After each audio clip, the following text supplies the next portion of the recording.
نحمدہ ونصلی ونسلم علی رسولہ الکریم۔ خوش قسمت ہیں وہ لوگ جو سونے سے پہلے تسبیحات کر کے سوتے ہیں، اللہ رب العزت کا ذکر کر کے سوتے ہیں، اللہ رب العزت کی ذات کو یاد کرتے ہیں سونے سے پہلے۔ لیکن ان کے ذہن میں ایک سوال ہے کہ کیا ہم بغیر وضو کے تسبیحات پڑھ سکتے ہیں، اللہ رب العزت کا ذکر کر سکتے ہیں، درود شریف پڑھ سکتے ہیں، اور کیا ہم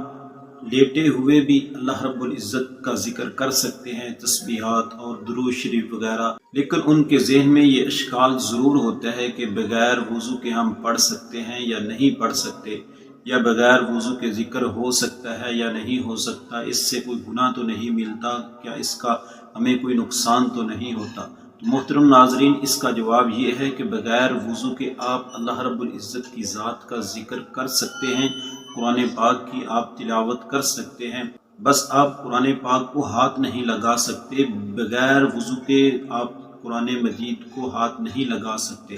اور بغیر وضو کے آپ قرآن مجید کی آیات کی تلاوت کر سکتے ہیں، جتنی تلاوت آپ کرنا چاہتے ہیں کر سکتے ہیں۔ آیت الکرسی کی تلاوت کریں، تسبیحات فاطمی پڑھیں،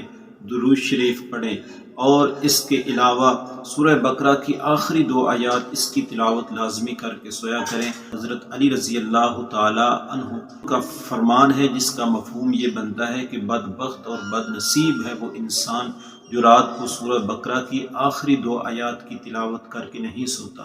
حضور صلی اللہ علیہ وسلم کی عادت شریفہ یہی تھی کہ آپ صلی اللہ علیہ وسلم سونے سے پہلے آخری 3 کل سورۃ الاخلاص، سورۃ الفلق اور سورۃ الناس، ان تینوں سورتوں کو پڑھ کر اپنے ہاتھوں پر دم کر کے اور سر سے لے کر پاؤں تک جہاں ممکن ہو سکتا ہے آپ صلی اللہ علیہ وآلہ وسلم اپنے ہاتھ کو پھیرتے۔ تو آپ بھی کوشش کریں کہ آیت الکرسی کے ساتھ، تسبیحات فاطمہ کے ساتھ، اور اس کے ساتھ سورہ بقرہ کی آخری 2 آیات اور آخری 4 کل ان کو پڑھ کر اپنے اوپر دم کر کے۔ دوسرا سوال یہ ہے کہ لیٹے ہوئے ہم پڑھ سکتے ہیں کہ نہیں؟ پڑھ سکتے ہیں، لیکن علماء فرماتے ہیں کہ ادب یہ ہے کہ آپ پاؤں پھیلائیں نہیں، پاؤں کو اکٹھے کر لیں۔ لیٹے ہوئے آپ پاؤں کو اکٹھے کریں، اور پاؤں اکٹھے کر کے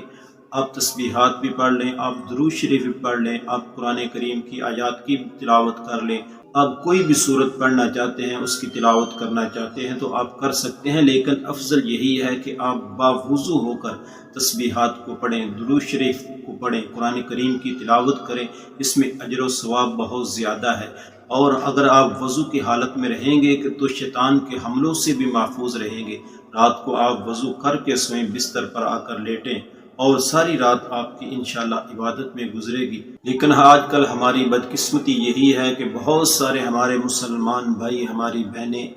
ہماری مائیں رات کو ٹی وی دیکھتے دیکھتے سو جاتے ہیں، رات کو موسیقی سنتے سنتے سو جاتے ہیں۔ بدبختی ہے۔ اللہ رب العزت کی ذات سے دعا کریں کہ اللہ رب العزت کی ذات سب کو ہدایت نصیب فرمائے اور سونے سے پہلے ذکر کرنے کی توفیق عطا فرمائے۔ کیا پتہ کہ یہ رات زندگی کی آخری رات ہو، کیا پتہ کہ ہم صبح اٹھ سکیں کہ نہ اٹھ سکیں۔ اس لیے جب بھی آپ سوئیں اور سونے کے لیے جائیں، اللہ رب العزت سے اپنے گناہوں کی معافی مانگ کے، توبہ کر کے، اللہ رب العزت کو راضی کر کے اور ذکر کرتے ہوئے آپ سوئیں، تاکہ اگر یہ ہماری زندگی کی آخری رات ہو تو اللہ رب العزت کی ذات ہماری بخشش فرمائے، اور ہم اس حال میں اللہ رب العزت کی ذات کے سامنے پیش ہوں کہ ہم اللہ رب العزت کا ذکر کر رہے تھے، ہماری زبان پر تسبیحات فاطمہ تھی، ہماری زبان پر قل شریف تھے، یا ہماری زبان پر درود شریف پڑھتے ہوئے اگر ہم اس دنیا سے چلے گئے، تو اس سے بڑی اور خوش قسمتی کیا ہو سکتی ہے۔ دعا ہے کہ اللہ رب العزت کی ذات مجھے اور آپ کو